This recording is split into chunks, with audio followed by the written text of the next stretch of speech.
We've been live streamed as well. That.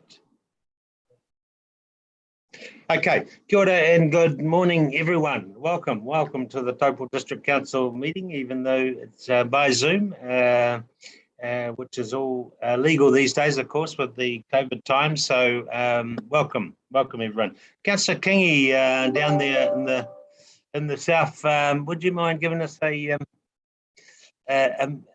mihi for this morning's meeting? Thanks, Tom. Morning, everybody. Okay. Whakataka te hau ki te uru, whakataka te hau ki te tonga. Kia mā kina ki uta, kia mā taratara ki tai.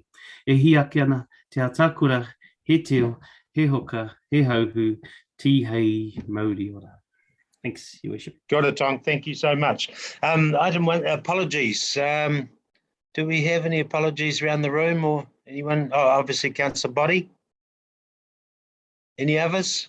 No? Can I have a mover, please, for Councillor Body's apologies thing? Thank you, Kevin. Seconded by Tom. All those in favour, please say aye. Yes. Aye. Any conflicts of interest pertaining to the items today? Your Worship. Oh. Councillor Kingi?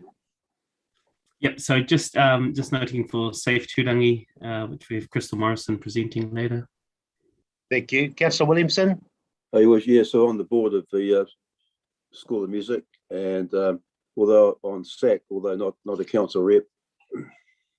Thanks, John. Councillor Guy? Yes, I'm a financial member of the Kinloch Community Association. Thank you, Councillor Guy. Okay, all those will be recorded. That'll be cool.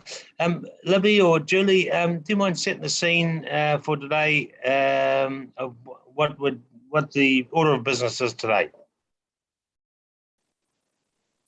Morena koutou, I'll jump in, hopefully Julie won't mind. Ina mana ina reo, rau rangatira mā, tēnā koutou katoa.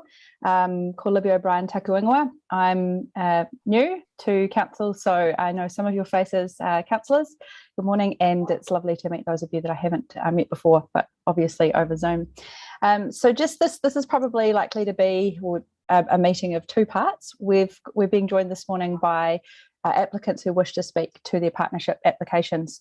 And then there will be, I'd imagine you'd probably then want to spend some time after we've had, I think there's 17 groups who will be joining us, and then we've got a couple of decisions that hopefully you'll be happy to make around allocation of funds, grants distributors, and then obviously having those deliberations on the partnerships grants, and after you've heard from those applicants.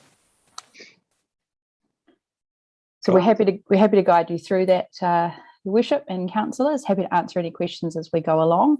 Obviously, we've got people joining us on Zoom, so I'm sure it will go absolutely smoothly. And we've allocated 5 minutes for each applicant to speak. Just through the chair, Libby and Julian, I'm not sure if this is the time to answer it or it's a bit later.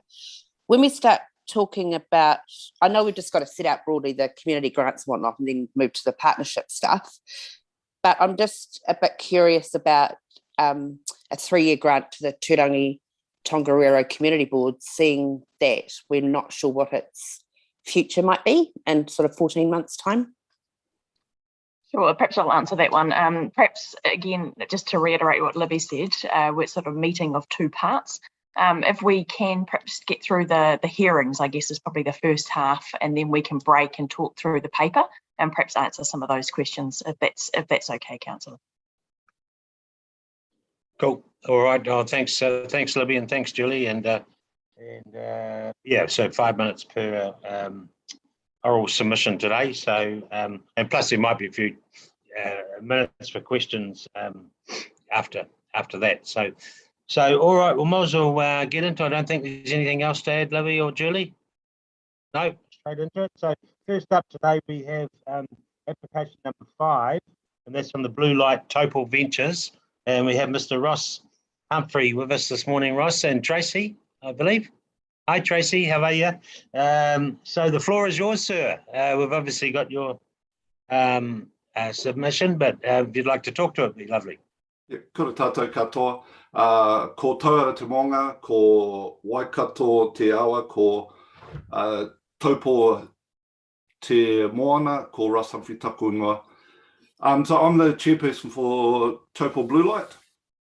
So Blue Light began primarily as an initiative to build connection between police and the youth and the community. So we started out doing the famous blue light discos and branched out into barbecues and trips away to Rainbow's End. Over the last few years, we've evolved to doing so much more. So now we work alongside police to deliver youth-centric programs, events and projects that build connected, capable and contributing members of the community. So all youth in Taupō are thriving. So currently we run program in 5 of Taupō's schools, including the 2 main colleges, and impacting over 300 students this year. The base program is a core focus on wellbeing and uses the Māori holistic health model developed by Simo Sinjuri called Te Whare Tapawha. And it's adjusted to reflect the individual needs of the schools and their values. So the program has been so successful that we're working with Taupō Intermediate to have it actually included into their curriculum. So that'll be across both years 7s and 8s, and it'll impact over 600 students. And we have a vision for impacting so many more. So we receive no central government funding. All our funding is through community trust grants and donations from generous members of the community. This has some significant benefits, as being able to adapt and respond to emerging trends in the community. However, it also has some drawbacks, as the funding is limited and often not certain. So we have a plan to increase our reach through collaboration and engagement with youth, iwi, and our youth partners. However, this plan requires additional funding and for our operating costs. So as such, we're seeking a 3-year partnership for $25,000 a year to assist with these operating costs. This will take the pressure off us and allow us room to identify more long-term and sustainable funding, such as we're looking at some social enterprise opportunities, and it'll also give us the ability to seek funds which will directly impact our young people instead of being chewed up in overheads. So that's my submission in short. I'm happy to answer any questions. Thank you very much, Ross. Appreciate that, fairly clear and concise. Tracy, have you got anything to add? No, Ross has pretty much covered it all off, but just so you guys know who I am, I'm the program coordinator for Taupō Blue Light, and so I do all the funding requests, and yeah, a lot of it is like bits and pieces here and there, and so just to have some security going forward around you know, like what we're doing and covering our overheads would make the job a whole lot easier, and would mean that our programs get a lot more focus from us. Cool. Thanks, Tracy. And thank you, Ross. Any quick questions of Ross and Tracy at all? Yes, Your Worship. Councillor Williamson. Thanks, Ross. Thanks for your application. Obviously, you presumably you would see a partnership with the TDC as a good segue into other further funding opportunities, I would imagine. Yes. So it'll give us the stability, because we'll have our operating and our overheads covered, that have us the ability to be able to target funds that can go directly to our young people. Cool. Thanks, Ross. No other questions? No, all good. From Anna. Yeah, sorry, thank you. Sorry, Anna. Yeah, kia ora, Ross, and Ora. thank you to you and Tracy and all your amazing committee for everything you do. Just in regards to going back to the Taupō Intermediate collaboration, will that give you some more resource? In what terms? Sorry. Well, if you're going to implement a program within a school, yes, is there something from the Ministry of Education back to you to help implement that at the school? No. So what we ask the school is so we currently have 1.5 full-time equivalent positions. So one is Tracy and one is Andrew, our facilitator. So that cost to the school is covered. All we ask the school is to cover some of the overheads, such as paper and flip charts and all the minor things, and a little bit of assistance with their bus and stuff to get pupils around. So there's no funds that come directly back from the school or the ministry. So in true nature of what our partnerships are about facilitation to help provide a platform for a sustainable model. Do you see that in 3 years' time, with council support, you may be able to achieve that? Absolutely. Absolutely. Cool. Thanks, Councillor Park. Very good. Okay, thank you, Ross and Tracy. Appreciate your time this morning. And as Councillor Park said, the outstanding work you guys do, and it's truly appreciated. So you're most welcome to stay online if you wanted to, but I'm sure you probably got breakfast waiting. Unfortunately, we've got to go into another one to organise the trolley derby for December. So okay. Good luck with today's deliberations. Cool. Thanks very much. Thank you. Thanks for your time. Cool. Next up, we have application number 6, Kylie Dumble. Kia ora. And from Centre Stage Taupō. Nice to see you, Kylie. How are you? Good. How are you? Good. The floor is yours. Great. Thank you. Hello, everyone. I am Kylie Dumble, and I'm here to speak on behalf of Centre Stage Theatre. We are a local community theatre that is 100% volunteer run. We have been part of the community in one way or another for well over 30 years. As you can see in our application, many years ago, it was mandated that we always had a good financial cushion in case of emergency. And that has served us well in the last 18 months because of COVID and quite a few unforeseen maintenance issues with our building. That cushion has had to be utilized with little opportunity to rebuild it. Last year, our big production, Mamma Mia, had to be postponed. Fortunately, we were able to put that on again this year, but we did have a level 2 scare, which could have caused us to cancel that production. Last Legs was postponed, although we did get to run that again at the end of last year. And just recently, in the last few days, our 1X Regional Festival has had to be canceled because of the current level, which has kind of taken some money out of the pot for us for this year. One of our major ways, mostly the major way that we generate revenue is through our productions. So having those canceled or postponed have a big impact on us. We are proposing to partner with the District Council for the next 3 years to help us navigate through this COVID era and to rebuild our financial cushion. While this is a major focus for us, our committee is also focused on reaching out to other community arts groups to reaffirm some old relationships and establish new relationships and partnerships. We see opportunity here to support each other through these tough times, especially for performance and arts programs. Having the financial assistance with our running costs from the council will enable us to strengthen those partnerships and build new ones through things like free use of our playhouse space, which currently we cannot do on a consistent basis because it's just not financially viable. We need the hall rental in order to cover our costs. But if we had that support, we might be able to offer that out to music groups and schools and other performance groups free of charge potentially. I've heard recently that the opposite of depression is expression, and theater is an awesome outlet for creative expression for people of all ages. This expression is really key to well-being, and especially in the time of COVID. The benefits and opportunities that Centre Stage bring to the community stretches across a huge age range. Our membership currently is anywhere from age 16 to people in their 80s.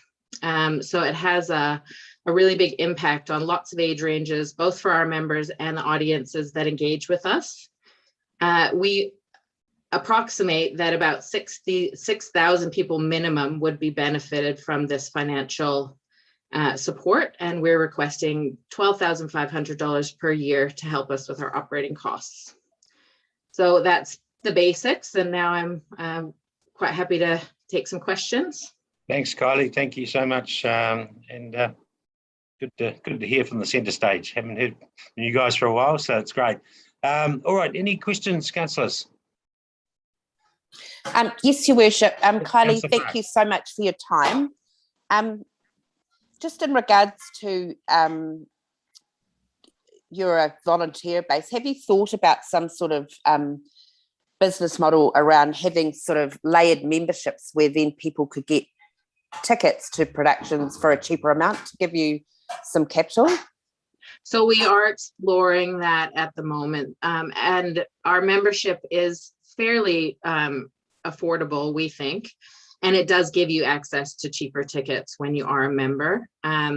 So currently our membership, I think, is about $45, and then we have different prices for families and different prices for students.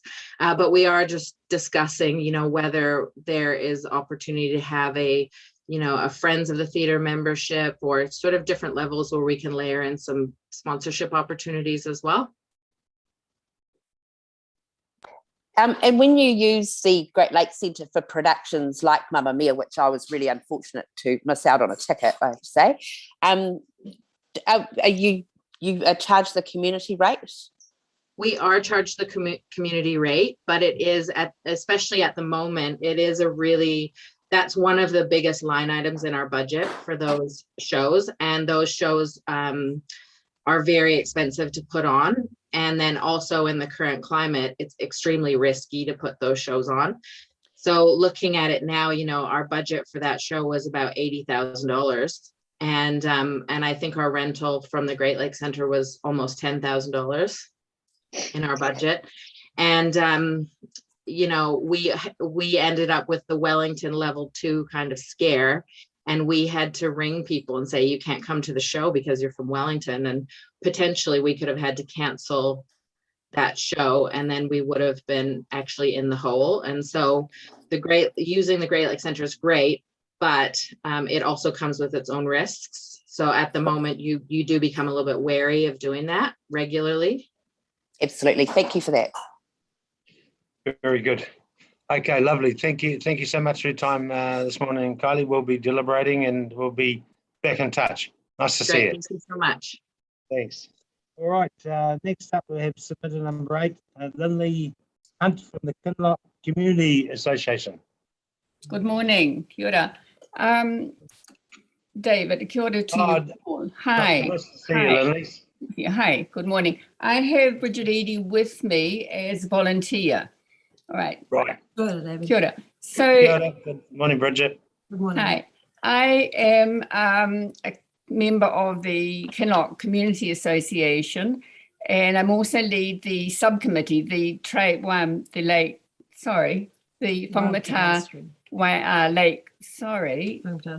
Stream Track Committee, getting there. So we are responsible for caring and for the stream trail.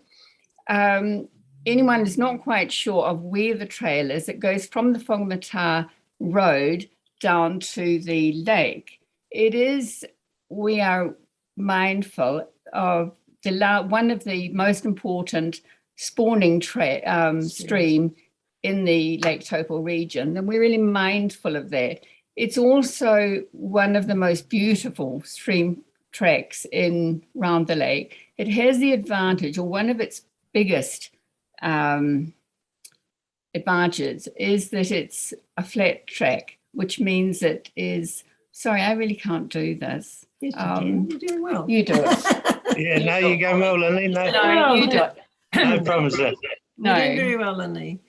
So yeah. I believe what we were talking about before was the fact that the track is a flat track, and therefore it's very easily accessible for all sorts of users, including mothers with babies and pushchairs, including people in wheelchairs, of whom we have a couple at least in our immediate community. And also, as a sideline, it is currently used quite extensively for major events in Taupō. Some of the running off-road ones and the ultramarathon things. At the moment, because the track is being used so extensively, we do have a need to put a more permanent surface on the track. For a long time, I think the original forest floor surface was fine, but can you give us the ability to screen share, Your Honour, and we can show you a before and after of a piece of the track that has been done by private funding, as we would like it, with a metal and ash mix and properly contoured by Taupō, so that it has good runoff and it's future-proofed for a good long time, we hope. and a current piece of the track, which is typical of the rest of the track and how it looks in its natural state and is deteriorating as more and more people obviously are using it. So we do have before and after photo if you are interested in yeah, I don't, Raylene, come in, Raylene. Yeah, hello, it's Simon from the IT team. Oh, Simon, sorry, Simon. Yeah. Just down the bottom of your screen, Lindley, there's a share screen button, a green arrow that points up. Yep. If you click that one, and then it should come up with some options for apps that you have open that you can share. Yep.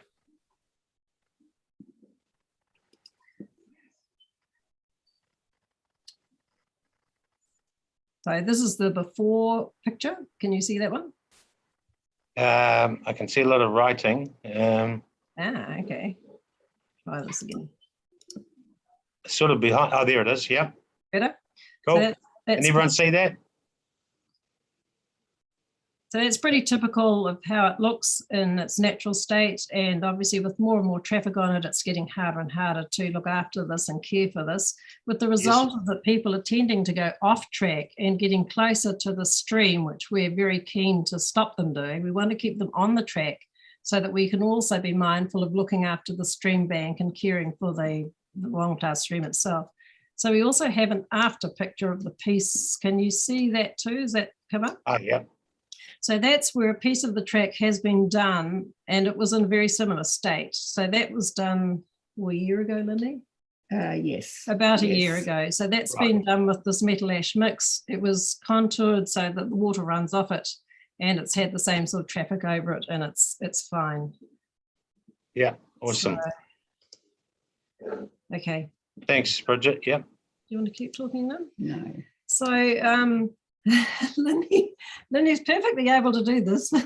Yeah. So what we are asking for is to do this project, we're looking for approximately 11,500 per year. So 11,900 in the first year, 11,500 in the second and third year. So that covers the cost of the ash metal mix and its cartage, the time for the bike Taupo contractor to lay it and mount it and properly form it. And there's a volunteer component in there. We calculate about $5,500, which is for the volunteers to take it from the dump sites. It'll be dumped at sites along the stream, and the volunteers need to get it with their little tractors or their wheelbarrows to the places where it can be spread by Pete. So that's. Could I jump in there? Could I jump in there? Yeah, sure. Okay. What is the track has two things going for it in a large way. It is a flat track and it's a wide track. So currently, people with pushchairs and disabled people with wheelchairs are struggling to use it. It's because of its nature. It is an ideal track for people like this to use. So by bringing it up to standard, it's one of the few tracks in the district that serve this sort of job. It's a beautiful piece of track that a lot of people can use. And we're really anxious that we return it to the state. It's used by people from as far away as Rotorua. We know that walking groups, elderly people, it's an amazing piece of track. It's an amazing area for a lot of people. And we're really aware of this. It's used by the two big events in Taupo. The ultra marathon use it, the marathon use it. It's an amazing place. It's an amazing area for a lot of people. It's what used to be a small community piece of track is now a widely used community asset. I think we thought that it's possibly the only readily accessible piece of native bush in the Taupo area. There are lots of pieces of native bush where one can go walking, but probably not ones where you can walk straight off the car park onto the track with a wheelchair or similarly. Cool. Oh, thank you very much, Bridget, and thank you, Lindley. I can hear your passionate pleas this morning, and well done, well delivered. And thank you for those photos too. Just running out of time probably, but any quick questions or clarification of the ladies? Yeah, yes, your worship. Yeah, thanks, Bridge. Thanks, Councillor Williamson. Yeah, yeah. Look, last round you applied for about $40,000. Obviously, you either reprioritised or there's I think you suggested a lot of private funding has been done to sort of complete some of the projects. So obviously, you just reprioritised just to get this one project done, presumably, with that reduced amount. That's correct. Yeah. Okay. Yeah. Very good. Thanks very much. Okay. Cool. All right. Thank you, ladies. Good to see you this morning, and thank you. We're deliberating. Be back in touch. Thank you. Okay. Next up, we have submitter number 8. Number 10. Sorry, is Jane. No, well, yeah, Jane Penton. Jane, are you there? Good morning. Oh, there you are. Morning, Jane. Yeah. How are you? I'm good, thank you. I'm hoping that Paul can get onto the call as well. Yes, I see Paul there. Oh, yeah, there he is. Okay. So, morning. Great. Yep. Morning, Paul. Here. How are you? Morning, everybody. How's your lockdowns going? Yeah, good. Nice to see you. Okay, Yeah. the floor is yours, guys. We've allowed, I think, 5 minutes for your submission, and it's on behalf of the Lakes and Waterways Action Group. Thank you, Jane. Okay, thank you. Yes, as you can see, we've been established for some time, and our goals and visions have not substantially changed. We are excited to learn recently that in terms of community representation, it looks like the Regional Council are re-establishing the catchment committees. The meeting had to be postponed that was recently set up, and we were invited to come back on board with that multi-agency platform. So I don't know if you're aware of that, councillors and so forth, but that is something that's been a big part of our community outreach, is to be on that committee in the past. So that's quite exciting. Also, we supported the Niwa buoy on the lake being continuing to, it's now got some different parameters, including to do with evaporation cycles, which will also inform the nitrogen cycles in the lake to a higher degree. And the Regional Council have continued that. So there's been quite a lot of acknowledgement for our support for that buoy in the scientific community. And otherwise, we'd just like to thank you all for your support, and there's certainly been a lot of interaction with District Council officers over the past 3 years. Unfortunately, our last presentation had to be postponed. That was with the Three Waters team this month, but we will have it before the end of the year with any luck. I do note that, as with another funding applicant, the one before last, that we are somewhat restricted under level 2 to meet at the library venue. So I don't know if you can reconsider meetings in level 2 you can have up to 100 people. I'm wondering if we can work with the council to continue our meetings in level 2, because we've had to cancel quite a few in the last 18 months or so. And and thank you for the councillors who have also attended the meeting, including John Williamson, who keeps us updated on things generally. And you've probably seen quite a lot of us in the last little while with our reporting and so forth. And I think Paul's very happy to take questions as well. So yep. Thank you, Jane. Oh, thank you. And thank you for all the work you do. Truly appreciate it. Paul, have you got anything to add there, or?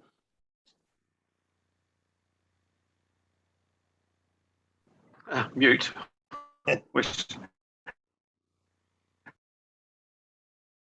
You're freezing there in Rahui Street, I can see. Okay, any questions, perhaps of Jane or Paul, while Paul comes back online? Scratch to find my mute. Any questions of Jane or Paul? Mute button. Oh, no, I just... No, you're freezing in and out, Paul, sorry. Okay, sorry about that. Yeah, that's all right. Your worship, if I may.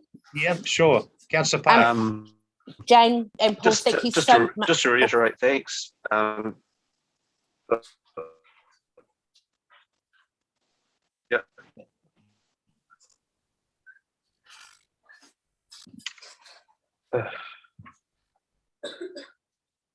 Sorry, Paul, we keep on losing you. Oh, just keep going. I think I can hear you. It might be my video that's struggling. So if I I don't want to switch anything off, but I can switch my video off separately, but I might completely disconnect myself. So go far ahead. Okay, we've got a question from Councillor Park anyway. Thank you, and I'd like to reiterate, thank you for the great work that you do, Jane. Basically, I mean, it's a very tiny amount of money in the big scheme of things. Is the increase just to help you with the quality of speakers, or what is it you're needing more assistance in? I think we did run at a little loss last year. I only do 25 hours a month, and I'm on a fairly small stipend and hourly rate. So it's really just to pay for venues, advertising. We now have a website, so we have an annual fee for that. You know, it's just a general increase in costs. We don't pay for, we're happy with the TDC helping us with the Taupo Times advertisement, but occasionally if we have an outside speaker, we also pay for a weekender advertisement. And there's things like that, just overheads that are,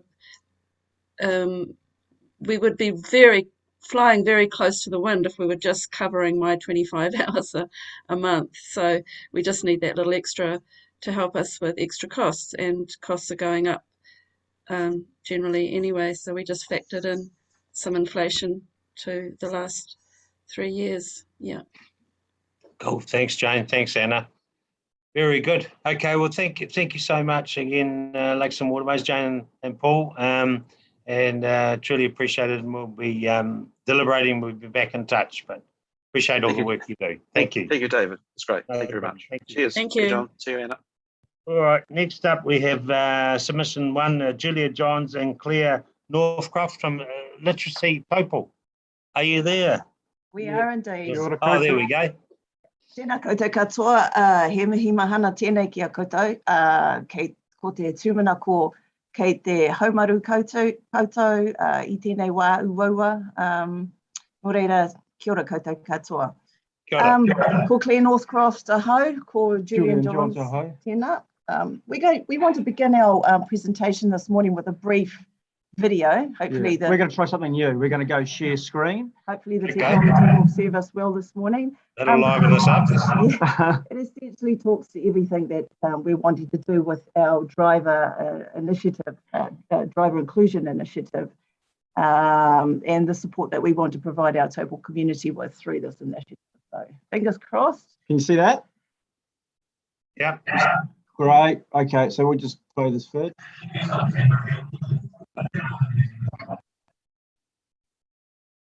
Can't hear him.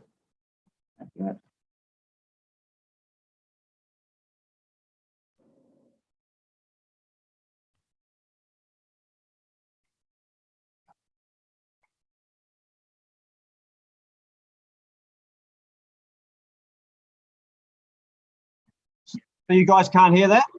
No. Sorry. You can't hear it? No, sorry. Okay, that's all good. Okay, so basically what it was talking to is talking to the nationwide issue in regards to people who either have not got their license or who are currently sitting on a learner's or restricted license, and the progression through to full license. Our project is in relation to partnershiping with the council who provide restricted licensing tuition for members of the community who currently can't access the current model that's available. Just a little bit of a background about who we are. We're Literacy Taupo Incorporated. We're a corporate society that's been around for 40 years in this township, and in recent times we've changed our name to the Taupo Learning Centre just to differentiate us from others. And we've been providing no-cost programs to adults in the community through the Adult Community Education funding, and things like business and budgeting, computers, cooking on a shoestring, te reo Māori, and of course our driver's licensing program. We've got a really proactive board, and in 2019 we put together a strategic plan because we saw that there was a massive gap in the market of getting people from learner's license all the way through to full. And because we've been doing learner's license, the tuition part of it, for the best part of 10 years now. And that was always the question to us once we'd helped them get their learners. Oh, now what do I do? Where do I go? How can I get my full license, or even practice for my restricted? So the strategic plan that was put together by the board was pointing to that. And what we did was we qualified Claire as at cost to our organisation to become a driving instructor, a licensed driving instructor. So that bit of the mahi's been done. We've also joined networks nationwide. So Driving Change is a network nationwide, and we attend their hui, their nationwide hui. And we're looking for someone like council to be a cornerstone partner in our partnership to run this mahi. And we already run learners license programs for social services in the community, pathways clients. We've got ADDI and pathways this year coming through. Iwi and Hapu, so down the Waitanui community, run learners license programs down there. And of course through the police and self-referrals. So what we're hoping to do is we're hoping to get individuals before they get caught up in the justice system. Okay, before they get caught in that legal process, because we have been here so long in the community, and these are our people, that we can actually connect with them before they get caught up in the justice system, whether they're youth, whether they're second-time learners. And so our partnership is an authentic partnership with the council, whereby we only want the council to be involved with the vehicle part of it. We're going to pay for all the admin costs, all the tutorial costs. Okay, so that's our part of the partnership. We're not after wages.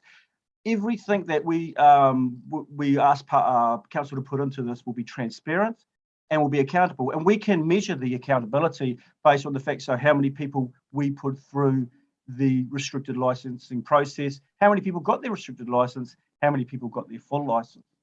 So that's basically what we're after. This year, for example, we've put 50 through learner's license already. Okay, so they're there, the people are there. And that's not even going through other agencies in regards to the people who've already in the criminal justice system. So basically that's our space. And we know that we can promote the council within this partnership. We don't want any, gloss for us. We don't care. We just here as community operators operating for the community. So thank you. Thanks, Julian. Thank you, Claire. Thank you very much. If we don't mind going back to the full screen now, that'd be cool.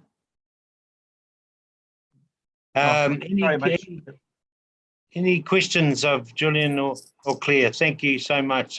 Such an important part of a young one's life is getting their license, so certainly appreciate 50 you've done already this year, did you say? Yeah, that's correct, yeah. That's amazing, yeah.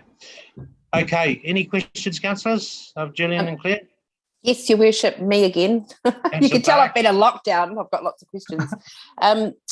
Thank you so much for what you do for the community and for your fantastic presentation. Julian, you speak very well.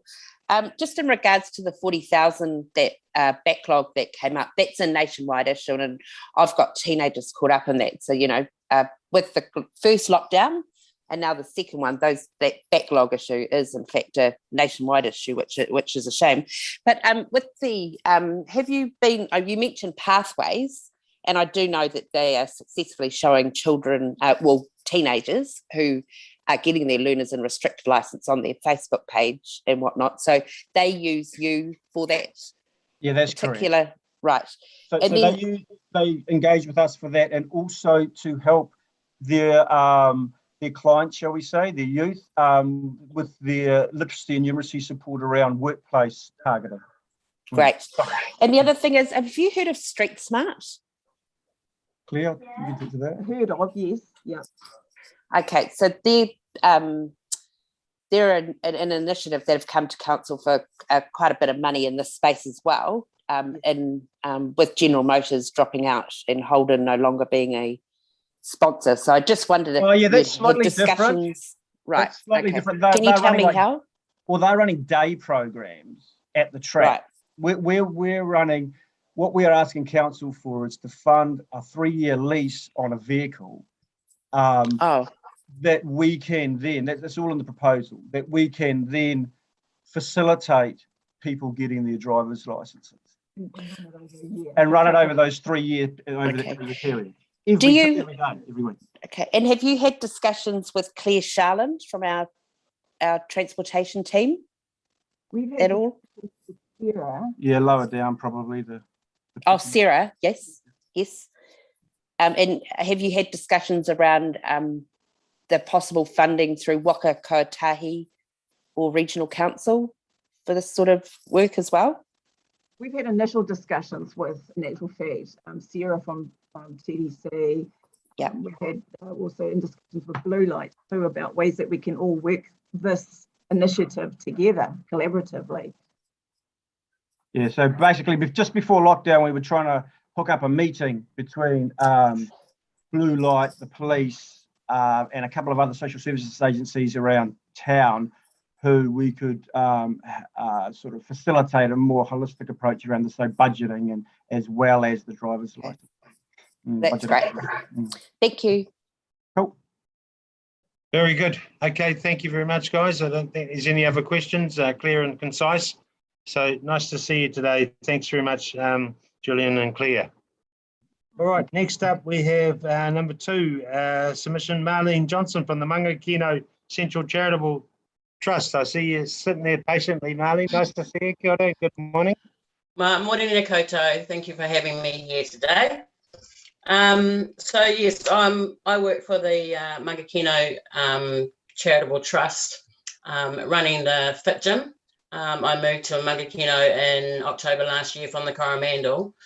So I've been in the gym since about November of last year. I'm a qualified personal trainer of 15 years. And it's come about now that we need to replace our treadmills. The 2 that we have at the moment are very dated and old, and one I've had to decommission because of health and safety reasons. So yeah, we're looking, seeking funding to lease to buy 2 new treadmills. Cool, thanks, Marlene. Any questions of Marlene? Councillor Truman, is she a member, Marlene? I'll have to go back on my box and have a look. No, I do also have Lara Davies on as well, who is our manager. Yeah. If she's got anything to say, I'm not sure. Oh, okay. I saw Lara there. Hi, Lara. How are you? Yeah, cool. No, that's a pretty clear and concise application there, Marlene. Any questions of Marlene or Lara? No?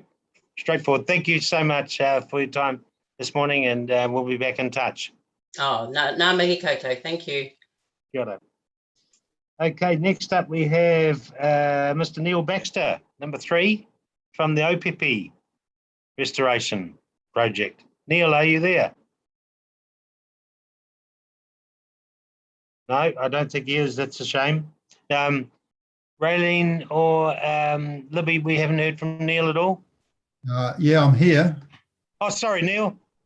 Sorry, your name down the bottom is V75. So, oh, right. Is that a code number? Yeah, I go by that name. Otherwise, if I don't want to be known. Yeah. Okay. Hey, nice to see you this morning, Neil. Welcome, and the floor is yours for 5 minutes. Marina, thank you very much. Now, the Opp Restoration Project. You know, all of you will know where the reserve is, about 17 kilometres out of town on the way to Napier. It's a dock reserve, historic and scenic reserve, and dock stopped trapping there in about 2014.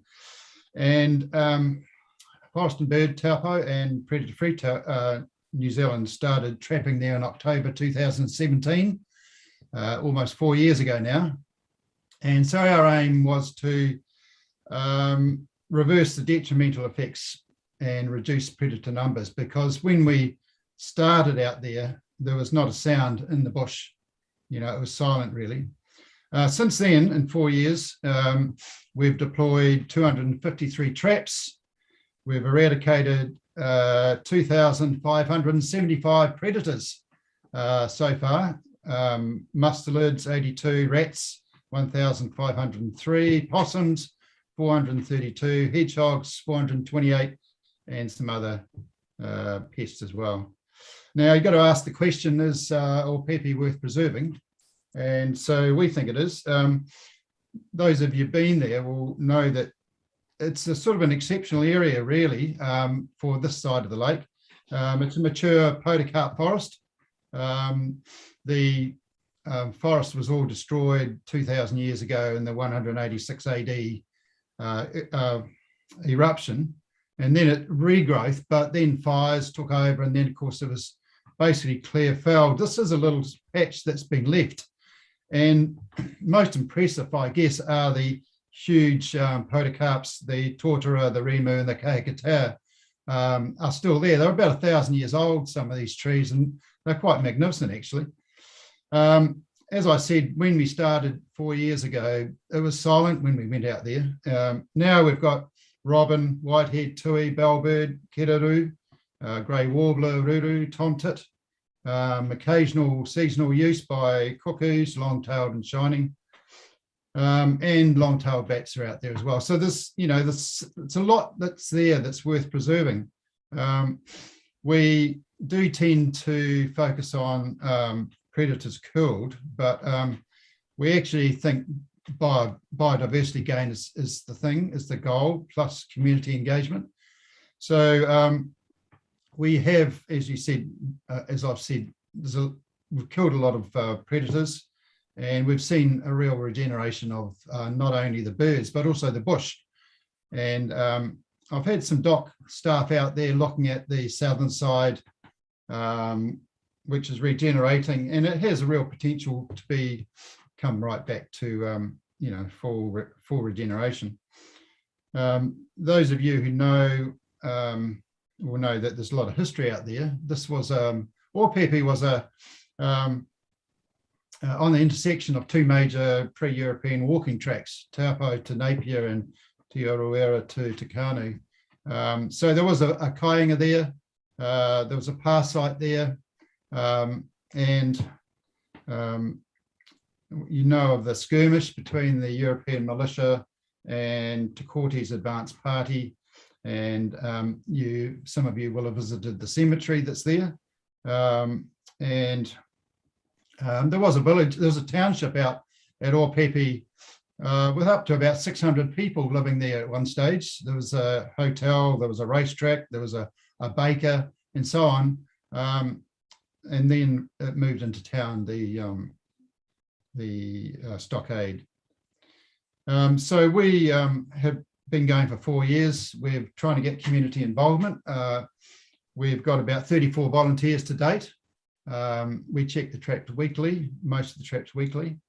And we're trying to use Opp as a way of teaching people to get involved in trapping. And we hold on-site trapping sessions, training sessions, and so on. Now, in terms of the future, we want to consolidate the gains we've made in terms of the bush and the bird life. We want to spend the money that you hopefully will give us on increasing the coverage of the 187 hectare reserve with new traps. So to buy new traps, it costs money, and that's basically what we'll spend our money on. We are building links with iwi. We've made tentative steps towards linking in with our neighbours, Opp Trust. There are a couple of urapa, or in fact 3 urapa on the reserve, so we want to be good neighbours. We're trying to increase community involvement. We want to get new trappers, new volunteers coming on board, and we are working towards to monitor biodiversity gains in the area. So That's us. That's my presentation from Forest. No, thanks. Thanks, Neil. Exciting to hear from you guys. You know, it's an amazing part of our history, as you say, in the district to highlight that today and the good work that you've done so far. It's amazing. Might be a couple of questions if that's okay, Neil. Sure. Yep, cool. Questions, councillors? Yes, Your Worship. Oh, Miss, you go, John. Councillor Williamson. Yeah, thanks, Neil. Yeah, once again, just to reiterate David's words about, thanks for all the good work you do out there, the restoration project. So you've applied to the WRC for funding. Obviously, you haven't heard whether that's been confirmed or not yet, or that would have been just a one-off as well, I imagine. No, we haven't heard back. It will be in September probably before we hear. We've had Waikato Regional Council funding for 3 years now, and we'd like to think it continues. But if we want to keep expanding and maintaining the gains we've made, we need funding. Yeah, so we just don't know whether we'll get further Waikato Regional Council funding. Okay, thanks, Neil. Thank you. Firstly, Neil, I'd like to offer you an apology. You sent an email with an invitation to a meeting, which I overlooked. So please don't feel discouraged. Please keep sending the emails, and I apologise for that. Just in regards to the last 4 years, apart from regional council funding, have you had funding from anywhere else? Forest and Bird, we put in the money to get started the first year. And then as we wanted to continue to grow, we needed further funding. So we applied to Waikato Regional Council, and that's helped us to progress. Yeah. But that's the only two sources. Yeah, so this would give you a platform to expand what you've started out of your own pockets, basically. Yeah, basically. And if it's a 3-year community partnership, the 3-year would give us certainty, and that would be really beneficial to us. Yeah, because I think in the 3 years, we'd be able to extend our trap network to cover the whole reserve. And then once we've got that infrastructure in place, then it's just maintenance, really. Cool. Thanks very much, Neil. Another hands up a little bit. Oh, Tom, did you have something? No? Oh, sister, just you're waving at me. Okay, all right. Hey, thanks so much, Neil. I appreciate all the work you do, and please give our regards to the 35 volunteers that you have with you. Oh, certainly. We'll deliberate, and this is a new application we haven't seen before, so it's exciting to receive this. So we'll be certainly back in touch. Okay, thanks very much. Thank you. Bye-bye. Yes, bye. All right, next up we have Crystal Morrison, has been waiting there nice and patiently. He's from Safe Turangi, and she has submitted number 4. Kia ora and good morning, Crystal. Good morning, everybody. Nice to see you. Yeah, the floor is yours. Thank you. And so, good morning, everybody. I would like to take the application as read, but I'll provide a quick recap of some of the key points before opening for questions. Cool. So, Safe Turangi. Safe Turangi's vision is Turangi, a proud community where every person feels safe and connected. So we achieve positive well-being through community-led development by fostering people, projects and partnerships that support a proud community, safe community and connected community. So our 3 community pillars. Safe Turangi is a non-profit community organisation developed from the previous Turangi Safer Community Council. And one of our key functions is to support the strategic objectives of Taupō Safe District. So onto some of our projects and highlights as outlined in our impact report that we submitted in support of our application today. So Safe THQ. So you'll find the details about this on page 8 of our report. So we opened Safe DHQ in Turangi Town Centre at the end of February this year. The facility provides a platform for Turangi Police and other safety organisations to build community relationships and strengthen the existing relationships. So the name Safe Tea was chosen because of the concept of providing an inviting tea room space as a backdrop for public engagement for our safety organisations. Now, over the first 4 months till the 30th of June, we have had 752 visitors to Safety HQ, and they've engaged with Turangi Police, Safe Turangi, Neighbourhood Support, community patrols, and even Turangi Coast Guard. And that's all while only being open 3 days a week, 10 a.m. till 2 p.m. So we're still in the learning phase of this project. However, initial feedback suggests that the concept is proving valuable for our community, and we're looking to improve our offerings and our hours as we move forward. So some of the other projects that Safe Turangi looks after is Turangi Christmas in the Park, and you'll find the overview on page 7 of our impact report. So last year's event, even though it was a smaller event, 1,500 people attended, 93% which were local, 55% whom whakapapa back to Ngāti Tū Wharetoa. And through this event, we were able to share some of our safety summer messages and bring the community together in a positive way and build up our proud community. If you'd like to view the event video or the full event report for Christmas in the Park, there's actually some QR codes on our impact report that you can go and look at those. Turangi Volunteer Expo. This event was created following some discussions within our community and our safety organisations about some of the challenges faced by recruiting volunteers in our small community. So our Expo provided a coordinated approach and a chance for the public to meet our safety organisations all under one roof. This event, we had 2 sessions. It was successful in recruiting 50 new volunteers across 6 safety organisations. So we're very happy with the success of that. Alongside our Safe Turangi projects, we also provide community project support. So we strategically connect assets, resources, and talent to support projects that meet our safe community outcomes. A key highlight from this body of work has been the support we've provided Turangi community patrols recently.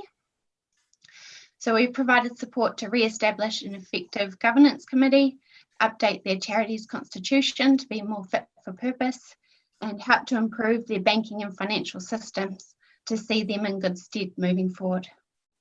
As part of the revitalisation project, we've managed a funding campaign for a new hybrid patrol vehicle, which is really exciting and would have been unveiled this month had we not gone down into lockdown. I would also like to thank TDC for the loan vehicle that was also supplied to assist keeping the patrols running while we secured this new vehicle. Now, before I finish, it must be noted that our project success has arisen from our ability to be dynamic in our service delivery and adapt projects to meet the current community needs and challenges faced by our community and also our other local safety organisations. We hope to continue this dynamic and collaborative approach into the future to ensure we achieve the most impact across our community.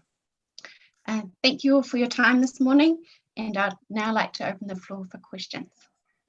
Thanks, Crystal. Thank you so much. Appreciate your time this morning, your clear and concise presentation this morning, and the wonderful work that you do. There might be a couple of questions, if that's okay. Questions, councillors? Hi, David. Councillor Matt. Crystal, with the money that you're seeking, with the safety hub, I know that that's been huge, and it's only 3 days at the moment. Understanding that it's trying to go for more, will the money that you receive actually be able to make that happen? Should it go ahead? So the question is, like, what you're applying for. I know that you're open 3 days. We'd obviously like to see it 5 because it's really integral. Will the funding be able to cope for that? So how it's working is we use volunteer support, but we're also working with our other community safety organisations. So it's not solely on Safe Turangi to provide people within that. Turangi Police will be manning some of the extra days along with community patrols. So we'll try spread the load in terms of the extra days that we're open. Okay. Cool. Any other questions of Crystal? No, all pretty straightforward. Thank you so much, Crystal. Thank you for your time today, and we'll be deliberating and be back in touch with you guys. But appreciate and please give our regards to your organisation, and you know, and we'll be certainly back in touch and look at this application today. Thank you, everyone. Thank you. All right, next up we have Mr. Hayden Dixon and Jenny Woodmass, submitted number 12, Street Smart. Morning, Hayden, I saw you there earlier. Oh, there he is. Good morning, David, and good morning, everyone, and thanks for the opportunity. Jenny's not with me today, it's just myself. Okay. But thanks for the opportunity, everyone, to present Street Smart in your consideration set. My name's Hayden Dickerson. I'm the Program Director for Street Smart. We are a young driver training program, and I understand if our tech is working, there's a quick 60-second video that I'm just going to start the presentation with, and then open the floor to questions from there. I believe your tech person might have the video run. You there, Simon? Yeah, I am here. I don't have the video though. Oh, that's cool. No worries at all. Look, what I might do is just share the screen if you don't mind. Let me just jump into sharing my screen and see if we can get it working through there instead. Just a moment. Let me see if I can do this. Are you seeing that, everyone? Yep, we've got just now. Street Smart. Just now. Fantastic. Oh, there's the video. We can't hear it. Oh, I can't hear it. That's fine. Who's that guy? That's Greg Murphy, our program ambassador. For those who don't know, Greg is an ex-motorsport racer, but from our perspective, more importantly, is a passionate road safety advocate. So he's our program ambassador for Street Smart. And effectively what he's just sort of talking about here is the various aspects of what we do at Street Smart. And this gives you a bit of a visual reference of what a typical day looks like.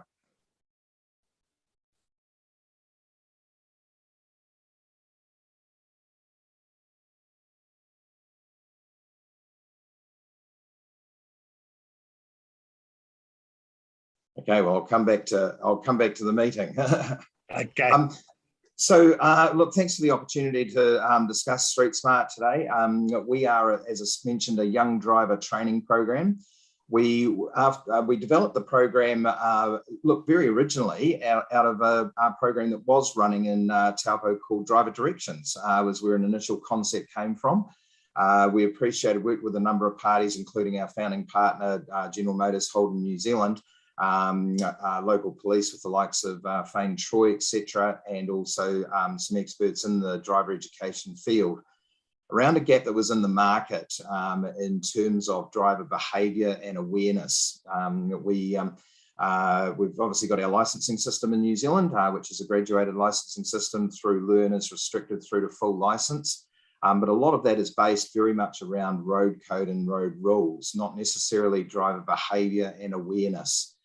And we know from research, both nationally and also internationally, that the best way to instill good driver behaviour and awareness as we work through our lives is at an early stage, at a learning process, when our young people, as we know, our front lobal systems and brain development are still developing right through to with males through to our mid-20s. And if we can catch them in a cognitive space where we can capture some good behaviours while that brain activity is still learning, that is something that will be housed and held and continue through their lives.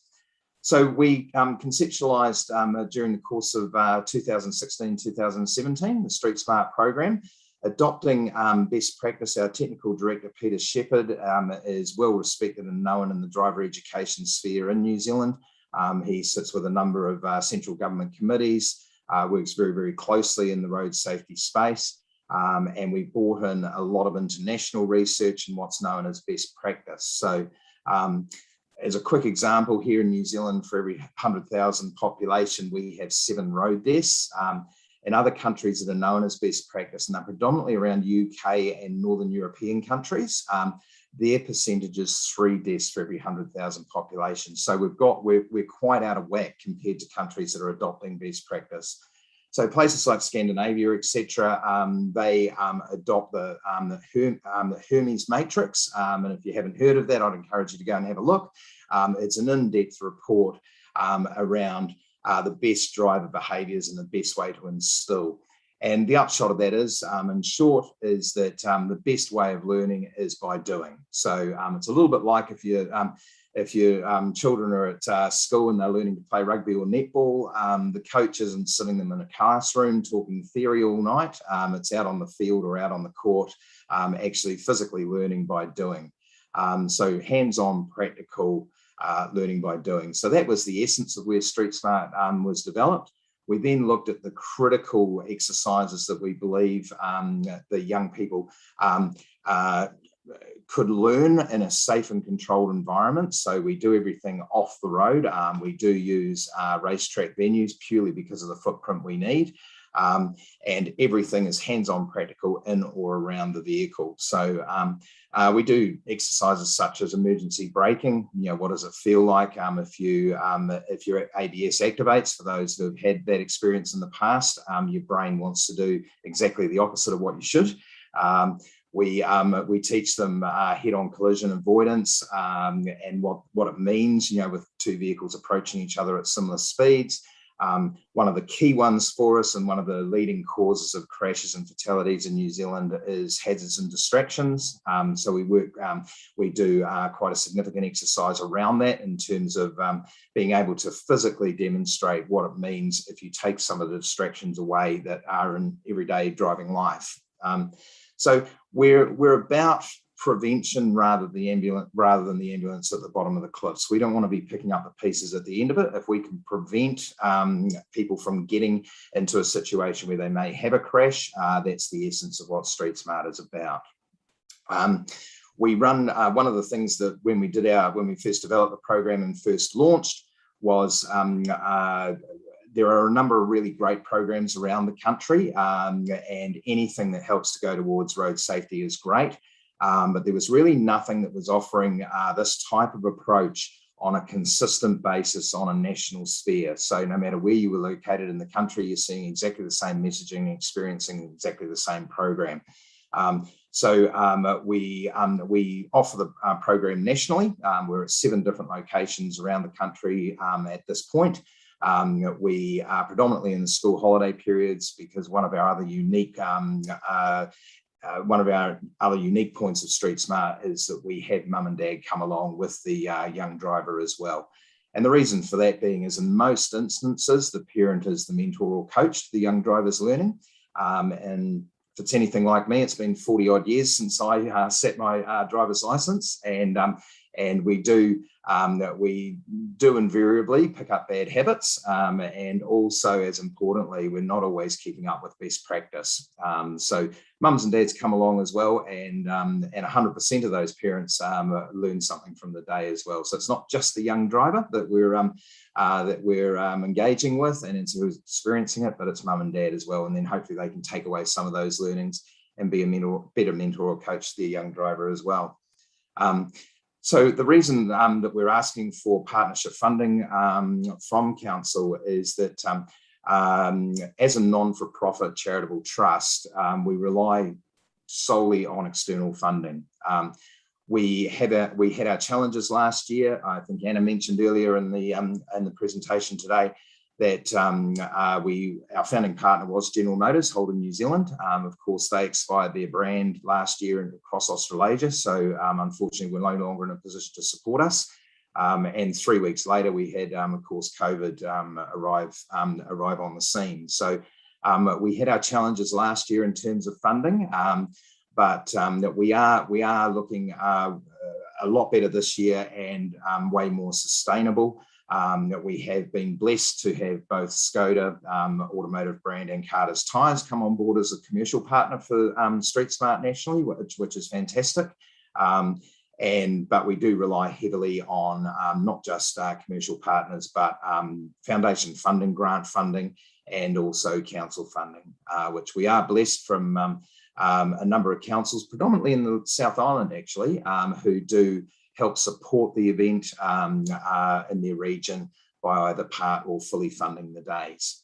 And so we're looking for funding from the Taupō Council, mainly because it's just purely operational costs and the opportunity to deliver Street Smart in the Central North Island region on a regular basis. You know, we would love to be here. We've got the demand to run a day every school holidays, but at the moment, with our existing funding, Taupo really is only a once or twice a year at the absolute maximum, probably more once a year. So hence the reason for helping to support the funding. And as you would see in the application at our various budgets, etc., our predominant costs are venue and personnel. We have upward of 30 personnel on site on any given event day, made up of qualified driving instructors as well as volunteer groups who we make donations to for assistance with the likes of our marshalling, etc., that we require on the day. So we're hoping that we can form a partnership with council and continue to bring Street Smart to the Central North Island region on a regular basis. As I say, the demand is there. We're all about saving lives, and we feel that what we're applying for is minimal when you take into account that any sort of if there is a road fatality within our region, the social cost of that for one road fatality and one person is $4.9 million. So really what we're looking at is relatively insignificant when you look at the overall social cost of what unfortunately road deaths mean to New Zealand as a country. Oh, thanks very much, Aidan. Do you mind just going back? I can't see everyone. Going back to the full screen. Oh, sorry, mate. Yeah. Me. Oh, sorry. No, that's all right. Yeah, cool. Sorry, I didn't click stop share. My fault. Sorry. No, that's all right. No problem. Cool. Hey, thanks, Aidan. That's very clear and concise, and appreciate your application here to continue on the good work that you do. Your organisation does. Do the participants pay at all? Yes, they do, David. Yeah. So when we did our research before we even started the program, we were considering offering it no charge, but all of our focus groups, etc., said for young people and also to just have that commitment to have a little bit of skin in the game. I think a lot of the research showed that if you offered something for nothing, it was too easy for people not to actually commit to actually coming to the day. So, and that's really important for us. So yes, they do pay a registration fee, and that currently sits at $149 per person. Okay. Cool. Any other questions, councillors? Hayden? Yes, through the chair. Councillor Park. Thank you, Your Worship. Hayden, thank you so much for your presentation and obviously everything you do for the Taupō District in your various roles. Just in regards to Street Smart, so it's a nationwide initiative, but this is an amount of money you want ring-fenced for the Taupō District? Yes, that's right, Hannah. Right, so with the South Island councils you have on board, is that ring-fenced to each individual council as well? Yes, it is. And what we do is we make the commitment with those councils, and we do the same thing for the Central North Island, and that that funding that's achieved would guarantee that there's the same percentage of funding on the cost of a day. So the rough cost of a day for Street Smart is between $15,000 and $16,000 with our venue hire, personnel costs, etc. And whatever funding we were to achieve, we would ring fence that purely for the Central North Island region and ensure that the participants are from that region. So for instance, down in the South Island, we have Queenstown Lakes District Council, Central Otago District Council, and we ensure that their funding is attributed as a percentage to those participants must come from those regions. So we can ensure that. Great. Just two more from me. One is what sort of around what circa do the other district councils, and I'm not, I mean, this is comparing apples with oranges, but just to get a feel for what sort of money the other district councils contribute. Yeah, so look, that is in the application and some of the supporting information. We've got full budgets there. We've got full budgets for the whole program as well as for Taupo specifically. But just to give you a circa, Anna, it varies. So for instance, Southland District Council fully fund the cost of the day. So they contribute, excluding the participants' registration fee, they fund $13,000 for every event delivery day in Invercargill. We have Timaru District Council who fund 50% of the cost of the day, so $8,000 per day. And then Central Otago District Council, Queenstown Lakes District Council contribute half of the cost of the day, and they split that between them because the venue is shared between those two councils. They're in close proximity to each other. Yeah, right. And the last one would be, Taupo Motorsport Park recently have been through whether they're going to change ownership, but the shareholders decided to keep it with the board, who have some new people and who are innovative and wanting to do some more funding and good work. Have you had any discussions about some collaboration for community good, for perhaps some discounted track days? Yeah. Look, and in all honesty, Taupo is actually our most expensive day to put on of all locations nationwide, and that does come down to the venue hire cost. It's significantly higher than most of the other venues we go to nationwide. And yes, we have had previous discussions. Look, not probably in the last month or two with the potential sale that's been occurring. But yeah, look, at this point, we haven't been able to negotiate sort of any discounts or anything like that. However, depending on the new ownership and that sort of thing, which I don't know the outcome of that personally yet, but we do have a great association with the likes of Hampton Downs and Highlands Motorsport Park, for instance, where they do actually partner with the event to significantly discount that venue hire costs. So potentially in terms of the new ownership, which way it swings, we would certainly, that's one of our key things, is it's always hot for us for this region, is because it is our most expensive venue that we go to.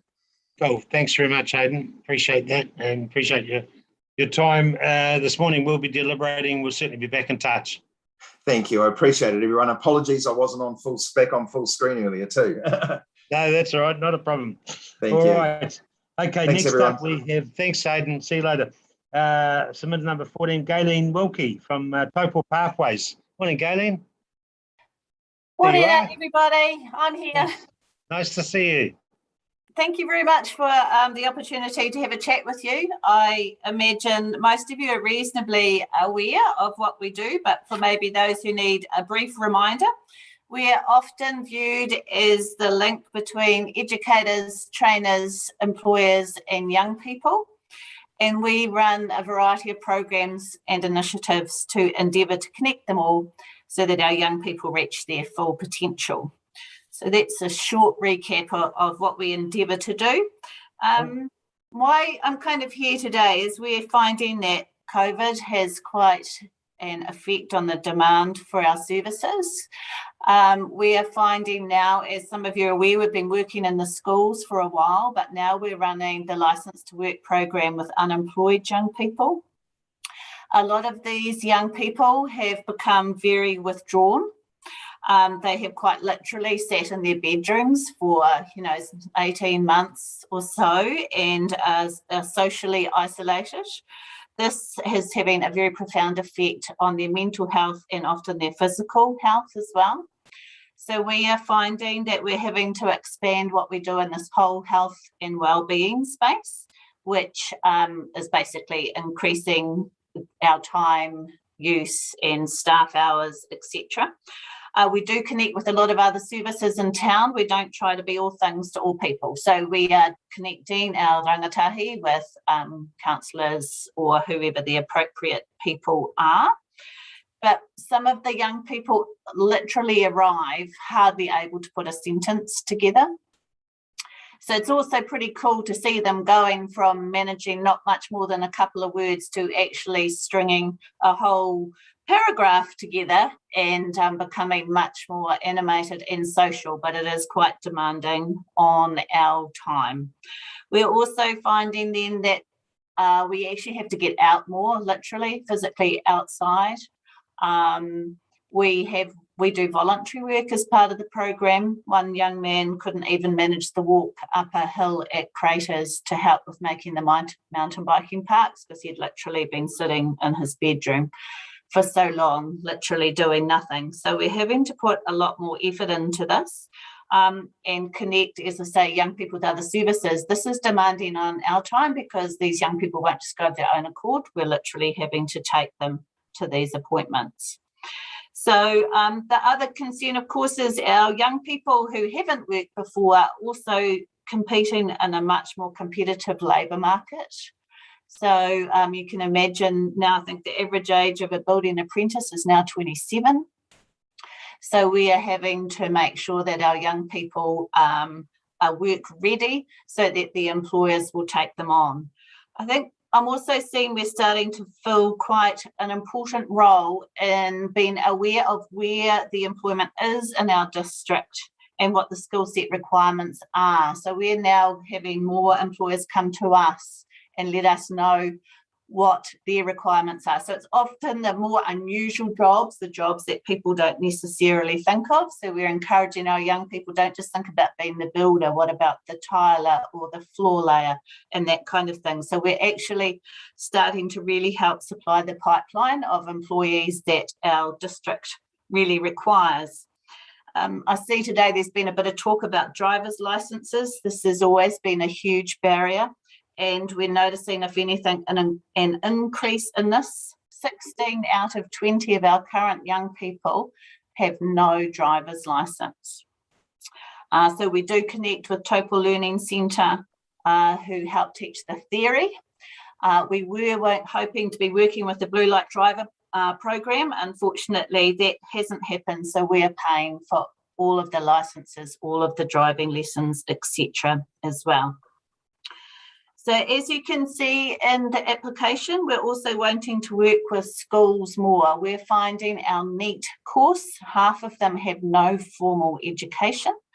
So we're trying to work with the schools more and capture those young people who leave school early and get them to stay at school till they have their level 2 and help them transition to employment so that basically they never fall in that black hole and that they have the education they require to go on to the higher level jobs and apprenticeships so they get more training and more skills throughout their lifetime. So for us really, the extra pastoral care and support we're having to provide is starting to add up quite considerably. And we're also very aware the employers are very busy people, usually, maybe not quite so much today. And it's very time consuming. We literally have to go and visit employers one-on-one and explain what we do. And as I say, try and find out about their skill set requirements and help them fill the gaps that they need. But I have to say at the same time, it's also pretty awesome to see some of our young people go from being hardly communicative. I had one of our young men who's literally sat in his bedroom for 18 months the other day telling me this gives me a reason to get out of bed in the morning. This gives me a reason to get out of the house. And he is actually a very academically capable young man and is about to move on to an apprenticeship. So it's pretty cool to see these things happen. So yes, it's going well. It's fantastic. But some support from the council would be awesome. Thanks, Kylie. Thank you, Drew, for your submission today. And obviously, yeah, it's a new element that's coming into the job, that's for sure, the more pastoral care type arrangement, you know, having teenagers not at school and all that sort of carry on. It's certainly a new component that we're noticing the last few months. So thank you for identifying that. Any questions of Galen? Yeah, wish it. Yep, Councillor Williamson. Good. Thanks, Carly. Yeah, thank you for that. Yeah, obviously, just endorse what David just said. With respect to your funding, obviously, you've had some significant funding from MB, which ends of September 2022. I'd imagine you would imagine that will be continuing on with this negotiation, or is that just a process you go through? And also with the Bay Trust, I see the funding ended in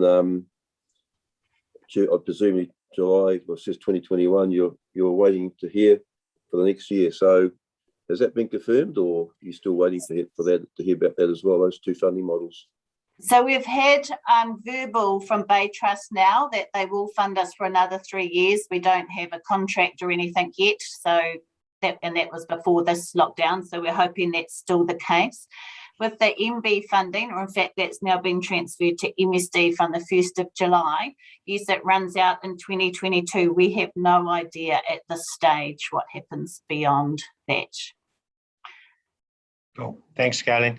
Thanks, John. Any other questions? Yes, just through the chair. Galen, thank you so much for everything you do. You being appointed to that role was just like a lightning bolt moment. It's meant to be, I think. And yeah, you're great in the role. Just in regards to the Taupō Learning Centre that do a function of the driver's licensing for you, do you, are they contracted to you? Do you pay them for that service, or how does that work? So Taupō Learning Centre do the theory part before the learners. So it's not the physical driving, it's teaching what they need to do in order to get their learner licence. Basically, at the moment, we're just giving them a koha because, as I said, it wasn't actually in our budget to be having to pay for driving related things, because we, at the time, well, hopefully it will come through the blue light driver training program, and they've run out of money. So we're just giving them really a small koha. So they're doing a lot for us for nothing, so to speak. And yes, they do help our young people with their literacy and numeracy as well. So now we're having to pay for their driving test and their driving lessons at, full market rate, which we weren't really planning on spending. That we're talking like $10,000 to $15,000 a year just for that, which wasn't actually what we were originally planning on having to spend. Okay, so we originally gave you $10,000 and you're asking to $25,000. Would this increase enable you to give Taupō Learning Centre more than just a koha for the collaboration with you on driving tests? We could do, but it's also more about the actual driving lessons and the driving tests, because we're paying full market rate for those. Cool. Thanks, Galen. Okay. Questions answered. Very good. Thank you for your time today, Galen. That's all right. Thank you very much. Back in touch. Okay, next up we have Sarah Monroe from the Taupō School of Music. Morning, Sarah, and I think you've got some supporters with you today by the look of it. Where are you? Oh, there you are. Hi, Sarah. Good morning. Can you hear me? There we go. Yes, we can. There we go. Beautiful. Good morning. Good morning, everybody. I'm just going to turn it over to Tracy Liddington, who's the chairman of the Taupō School of Music, to speak to our application. And we've got Joe Paul on board, who's our principal, and I'm here as extra support as well. If there's any questions that, they can't have. So I'll turn it over to Tracy. Thanks, Tracy. Morning, Thanks, Tracy. Sarah. How are you? Oh, very well, thank you. Kia ora tātou katoa. I'm not sure how many of you know about the School of Music. The Taupō School of Music operates from Taupō Primary School every Tuesday during the school term from 3:30 to 6 o'clock. We've got about 200 students, and we employ 13 teachers, 13 tutors. We also have some ensemble groups, which are the Taupō Youth Wind Band, who you may have seen performing in the community, and the Keynotes Choir. Each of those groups have directors who look after them and have tutors who are paid to support and work with them. So I just want to, I have to keep taking us back to the purpose of the music school, which is to provide affordable lessons for any primary or intermediate age child in the community.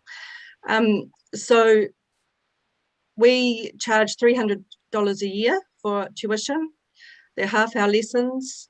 Most of them are group lessons and of anywhere from, well, actually we have a couple that have 1 or 2 in the class, but most of them have 5 or 6 in the class. So if we were to compare that to the private sector, one would pay $1,200 a year, whereas we charge, that's a minimum, whereas we charge $300. So it is affordable, and we want to keep it that way because we want it to be, we want anyone to be able to access the Taupō School of Music.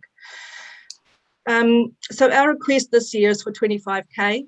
We have had 20K in the past with our partnership agreements. However, in order for us to operate in the long term, we are seeking the additional 5K. So we're seeking 25K. This year we've given our tutors a wage increase. They now receive $45 an hour. This is still well short of what they would get in the private sector, which is somewhere between $60 and $70 an hour. We felt it was really necessary to do that because tutors are the guts of the organisation, really. If you don't have good tutors, then you don't have a good music school. We could employ students like some music schools around the country do. However, we have got such a strong musical community. All of the tutors are recognised in the community and they're good musicians. In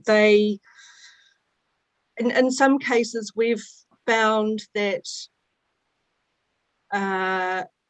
if we were to employ students to tutor, that doesn't bode so well with parents wanting to pay for their children to be taught an instrument.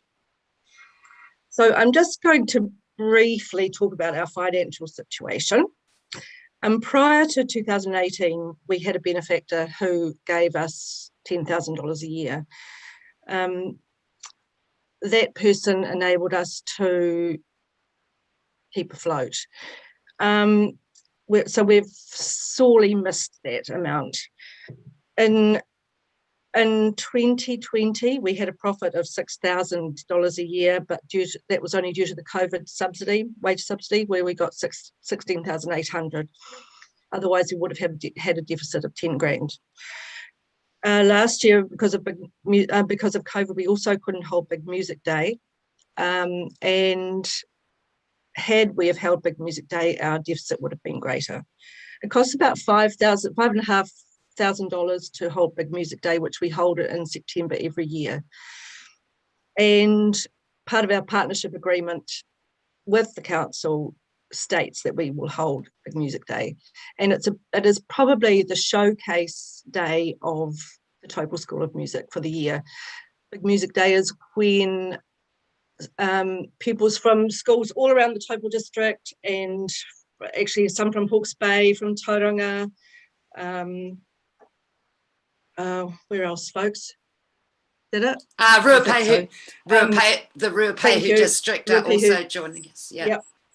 Thank you. Yep. So they come and join us because they see a lot of value in the day. And so what happens is that the students break off into their musical instrument groups. They learn 4 pieces of music that have been arranged by Joe generally. And they practice their pieces during the day, and then they come together and have a public concert around 3:30 in the afternoon that day, or 4 o'clock that day. And so it's a huge event. We have conductors come in from out of town, and it's fabulous. And you see 200 kids playing together in an orchestra is amazing at the end of the day. Everyone generally is blown away. Anyway, so back to that. That was just about Big Music Day. Got off the track, sorry. So in 2019, we had a deficit of 10 grand. In 2018, our profit was due to drawing on term deposits, which we reluctantly did. Otherwise, we would have had a deficit of 9 grand. So this year, our current forecast is a deficit of minus $2,834. So in order to mitigate some of those financial issues, we have eliminated our second sibling discount. So if you have 2 children, you get a discount for the second sibling, or third or fourth or fifth. And we've also eliminated our second instrument discount. So if a child wants to learn more than one instrument, we used to give them a discounted rate, but we no longer do. We also put the Taupō Youth Orchestra, which is the string orchestra, into recess this year because of the lack of student numbers. And with every ensemble group, which is free to join, there's a director and there are tutors to help. So in order to get rid of those costs, we put the orchestra in recess. And to some extent, the secondary schools were catering for those students within the school. So it's not like the kids are kind of missing out for the year. But because salaries are our greatest cost, it was actually better for us to put that orchestra into recess. When we need new instruments or our instruments fixed, we usually do that via other grant applications, so Creative Communities, Youth Town, whatever. So we go to other people. The Lion Foundation this year have given us $2.5 grand towards Big Music Day, as has Bailey's. So yeah, these additionals are becoming critical to the way that we run the organisation.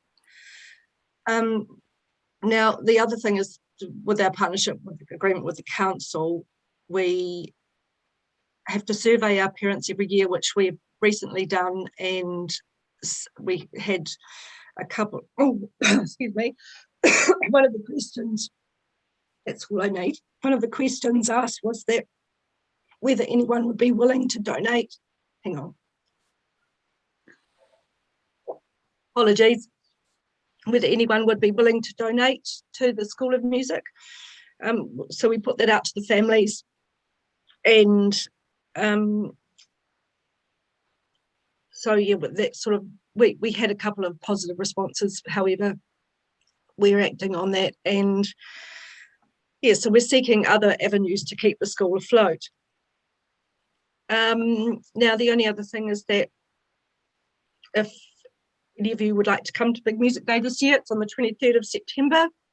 You could actually see the music school in action, going full swing. So yes, 23rd of September in the afternoon. Oh, everyone's putting their hand up. Everyone's putting their hands up, Tracy. Yeah, I can see that. Yeah, that day is outstanding. That day is unbelievable. The good thing too about the music school is that, like, so many, with so many students who have begun at the music school that have made music their career. You know, like it's been the founding place for them to learn an instrument and to have a love of music, love playing with other students, and now they're successful musicians. So, you know, it's definitely, it's the most positive organisation that I've ever been with. You know, when you see these kids doing these things. Yeah. Anyway, thanks, guys.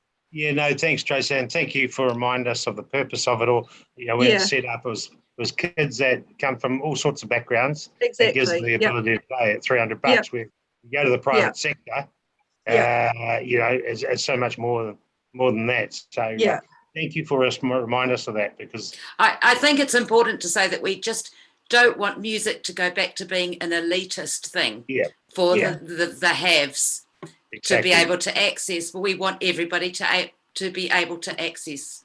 Very much so, and that's so important to remind us of that today. So thanks, guys. I'm just looking at the time here. We're sort of running a bit behind schedule, but there might be a couple of questions, if that's okay, of clarification from the councillors.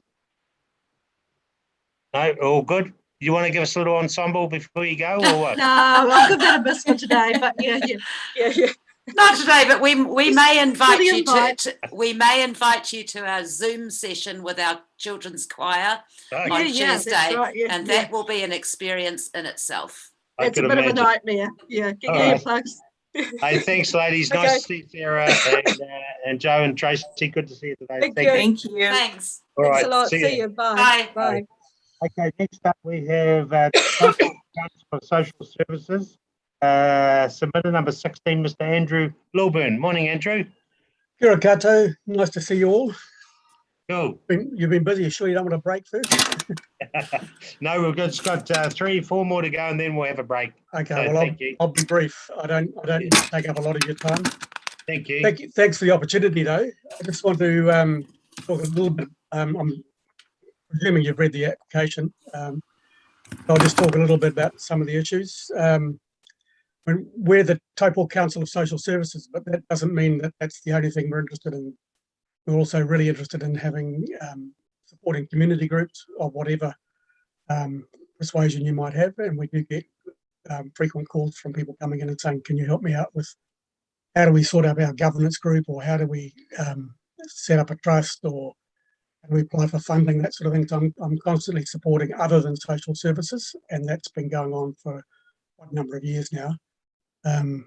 We're really trying to enhance the capability of community organisations to function better, because that's part of the resilience building that happens in our community. We're also supporting the youth network in Taupō. We've been doing that since the previous change in the local government. Actually, it prompted that one. We picked that up after council stepped back from being involved with the youth network, and that's a network of all the youth workers and agencies involved with the youth of Taupō.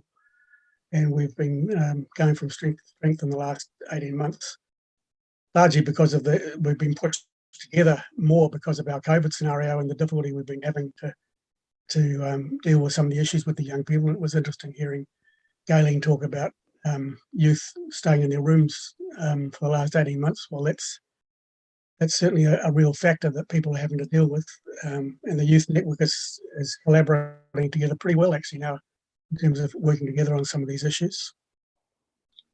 We run our regular monthly network meeting for the social services as well, and that's a great opportunity for organisations to share issues, solve problems, and also just to gain knowledge from each other.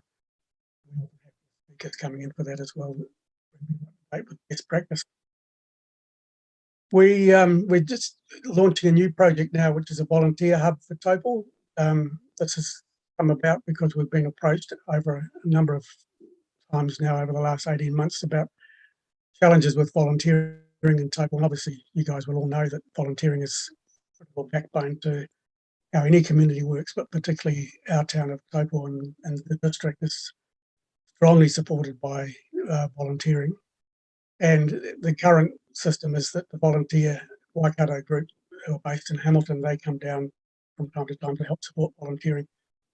But obviously the tyranny of distance means that they're not here all the time. So we've approached them and suggested a collaboration where we set up a hub in Taupō and we can access their support, particularly their web-based database and website and so on, which is really good.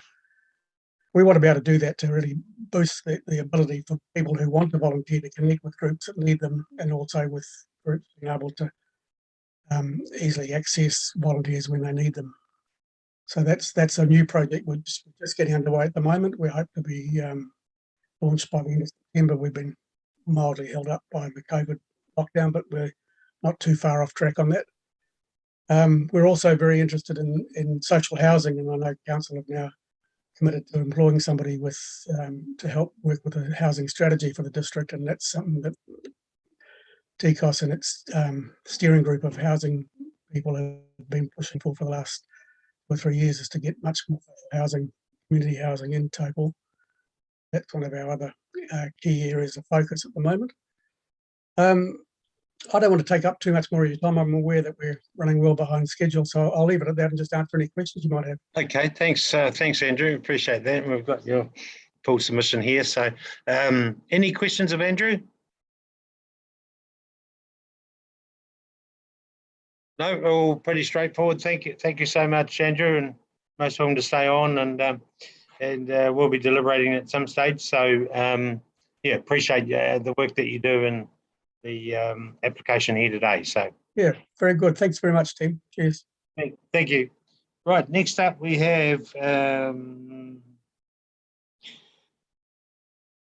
Kreisa Nowak from the Tongariro National Trout Centre. Kreisa, good morning. Good morning. Kia ora. Kreisa. Kreisa, sorry about that. What nationality is your name, Kreisa? Polish. Polish, lovely. Oh, welcome. Nice to have you. Are you based in Turangi? Yes. Yeah. Oh, cool. All right, Kreisa, the floor is yours. Kia ora. Tēnā koutou I tēnei ata. Ko Pihanga te Maunga, ko Tongariro te awa, ko Ngāti Tūwharetoa te iwi o tēnei rohe, no te pāpaka a Māui ahau, kei Turangi ahau e noho ana, kei te papa atawhai ahau e mahi ana, ko Kreisa Nowak ahau. Nō reira, tēnā koutou, kia ora no tātou katoa. Kia ora. So I just wanted to tell you guys about the love of my life. And don't worry, it's not going to get weird. The love of my life is an education program. It's called Taupō for Tomorrow, and it's based out of Tongariro National Trout Centre. The reason it's the love of my life is because over the 5 years I've been running it, I have met students from all across Aotearoa, seeing the dazzling smiles when they catch their first trout, the curiosity as they discover what lives under the rocks in our awa, our rivers, and the privilege as they see a whio in the wild for the first time. I've met whānau who are fascinated to learn about how Mātauranga Māori and Western science align on the history of freshwater in Aotearoa. And I've made partners with 15 other organisations, one of which is Taupō District Council. These are non-funding partnerships, by the way, with all these organisations that work in environmental education, so we can all increase our reach and increase our presence in the community. Of these people, of every single person I have met over this time, every single one has a reason to value our freshwater. Whether it be simply te mana o te whai, or for fly fishing or swimming, whatever it is my job and my privilege to guide people to recognise these values and give them the tools to work to protect our waterways into the future. I think Taupō District Council is a natural fit for this kaupapa. Okay, so moving on. Taupō for Tomorrow brings people together. Okay, so shared experiences, whether they be our volunteers who are largely elderly, don't tell them I said that, who help our tamariki catch their first fish. They share their love of fly fishing. They're connecting with people they wouldn't normally. And our diverse whānau who come to our events, like Whio Whānau Fun Day at the Trout Centre, but also events across the Taupō District that we work with. These are all connections that we're making, and we're making community connections through shared experiences. Another outcome of this is that we are building a shared responsibility for the places that we love. So not only are we connecting people, but we're bringing them together with that care for Aotearoa. And that's helping to develop a responsibility to protect and wisely use our resources into the future, which gives us resilience against things like climate change, population dynamics, things like that. The more people who are on board to look after our water, the better position we're in. So to have everyone recognise Te Mana o Te Wai, we need to give them the opportunity to learn about and appreciate our freshwater resources, our freshwater, just our freshwater.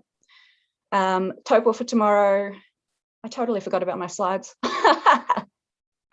Taupo for tomorrow gives people, can provide this basically. Taupo for tomorrow is the way that we can do this.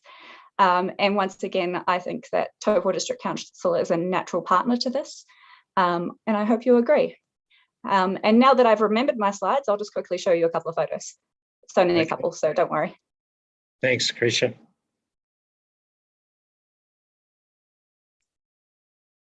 You got that? Yes. Yep. So as you can see, very interactive. Being out in the river is an experience that a lot of students don't get normally. Founding partners, Department of Conservation, Tongariro National Trout Centre, and then originally Genesis. Genesis has decided to pull their funding after 15 years, which is why we're now looking for funding. Over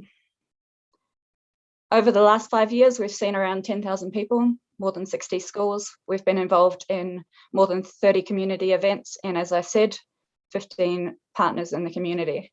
And it's all uphill, it's all not uphill, it's all it's all upwards from here. We want to do more community events, get more into schools, all of these things. That photo there, Krisha, you got a professional guide. So Pete, Pete, a good man. Does he volunteer his expertise, does he? Yep. Yeah, wow. Oh, that's awesome. So you have professional guides as well that can. Yeah, I mean, he volunteers sometimes. Yeah. A lot, I would say a lot of our anglers are really, really good anglers, not necessarily professionals. Right. But they're great with the kids. Yeah, cool. And yeah, this is just me at my tree hut in Taupo. We were all being eels. Awesome. Okay, I will stop share. I wanted to keep that short for you guys. I know you've got cool. heaps to get to. Thanks, Krisha. I really appreciate the application here today. Any questions of Krisha, councillors? Your worship. Yeah, Councillor Pay. Thank you. Thank you. Is it Krisha? Krisha. Krisha. It's a lovely name. Thank you, and thank you for your presentation. I don't think there are any Taupō District children who haven't done this fishing day. I know all three of mine have and have loved it. Just with Genesis, I mean, it's quite a huge. The 45,000 between what we were funding you and the 60 you're asking for, is that what Genesis were funding per year? Genesis were providing 100K a year for the last 15 years. And there's no weaning process of that? Have they just pulled it? Yeah. Oh, that's a shame. Okay, thanks. Cool.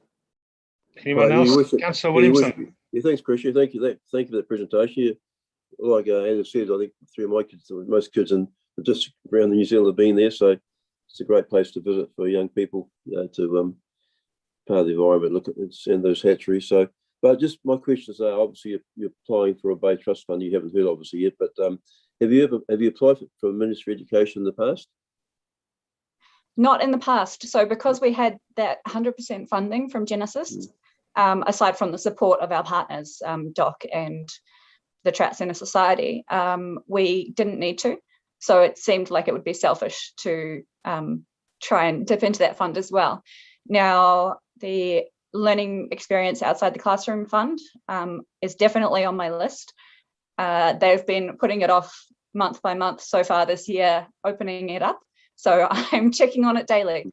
That is absolutely very high on our list of funding opportunities. But because my contract runs out at the end of this year and it's only being paid for by Taupo Fishery at the moment, out of the kindness of their fish. So we had to get onto the funding, regardless of how long it takes to get the LEOTC funding. Okay, thanks very much for that. Yeah, cool. Thanks, Christian. Good on you for being proactive. All right, no other questions? Thank you so much for your time today, Christian, and our regards to everyone down there, and we look forward to being back in touch with you. Kia ora. Kia ora. Okay, next up we have Leslie Hardesty from the Turangi-Tongariro Sports Foundation. Are you there, Leslie? No, I don't think so. Okay, we'll carry on because I see Joy Moya there from Waiariki Park region. Joy? Kia ora, David. Kia ora, everyone. Kia ora, how are you? Nice very to see well, you. thank you. Yeah, nice to see you all too in these very interesting times. Yeah. I have literally a 4-minute presentation just to kind of reframe and bring Waiariki Park region into context for everyone. And then I'd be really, really happy to take any questions. Cool, thanks, Joy. I know it's a very innovative initiative that people sometimes struggle with understanding. Right. Yep, good. So here we go. Everyone can see it okay? Perfect. Thank you very much for giving me the time to talk to our partnership application that we have submitted. My name is Joy Moya and I am the project lead for Waiariki Park region. This is a bicultural environmental initiative powered by EnviroHub Bay of Plenty. Waiariki Park region stretches up from Turangi and Taupō here in Waikato through Rotorua and Tauranga, taking in the coastal towns of the Bay of Plenty, including Katikati, Whakatane and Opotiki in the east. Our vision is to create a greener, healthier, wilder and more resilient region. Waiariki Park region, though, is not a physical park. It is a human and digital network working for everyone. And our mission is connecting, inspiring, increasing environmental action while improving the health and well-being of every living thing, one action at a time, to regenerate TTIO. To do this, we want to inspire a movement, one that enables easy access for everyone to get access to environmental collateral. When we want to do more environmentally, who do we call? Who do we ask? And how much time do we spend searching Google to get the answers we think that we need? How do we get access to human support to get quality information quickly, saving us all valuable time and effort? And how do we get inspired and informed? Well, we want to provide that easy access and inspiration by reconnecting the people of Waiariki back to each other and nature through sharing stories, knowledge, connections, and information. And we want to use Matarangi Māori and Western science to help promote environmental action across the region. We all know there is amazing work being done out in the community, and just being on the call for the last 20 minutes, hearing the work is amazing. But we all know we should be doing more, and each of us have our own constraints. So what Waiariki Park region wants to do is be a quality local and regional central point of contact, information and support by aggregating everything that's already on its way and celebrating the future. To achieve this, we have a toolkit of an interactive digital platform and a team to support and accelerate the environmental action. Now, outside the central team, there will be 4 regional connectors, including one that we would like to have based in Taupō. And I'll get to a bit of detail on that, but on screen is a depiction of the early concept of part of the regional interactive map, which is part of our overall digital platform. I'm really pleased to say that we hope to launch our full digital platform Friday, October the 22nd. So we're really making great strides into that. And we are now starting to look for local content that can be showcased and championed on the platform. Therefore, we've applied to Taupō District Council to part fund a part-time role alongside Waikato Regional Council for the next 3 years. This resource will be purely for a Taupō regional connector based in the Taupō district. We are looking to create a new role for the environmental sector as a connector, an advocator, a story and data collator, and a supporter for the district.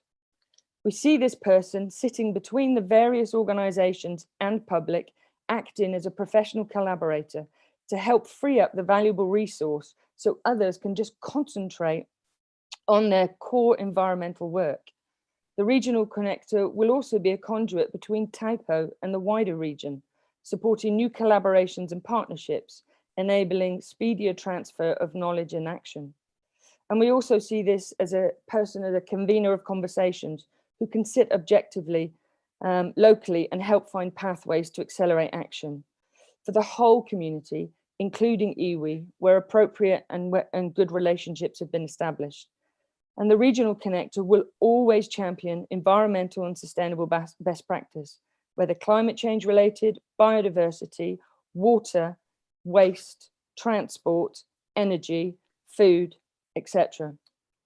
And the regional connector will work alongside your council staff and the local environmental groups to ensure that they only add value and add efficiencies. We have no desire or wish to create duplication. So therefore, we believe this role could be of great value to you, and we would very much like to help you so that you can help us to help you. That's my little presentation. I'd welcome any questions. Oh, thanks, Joy. Thank you so much. Any questions of Joy? No, I don't think so, Joy. Obviously, we've had the luxury of seeing that presentation before or similar.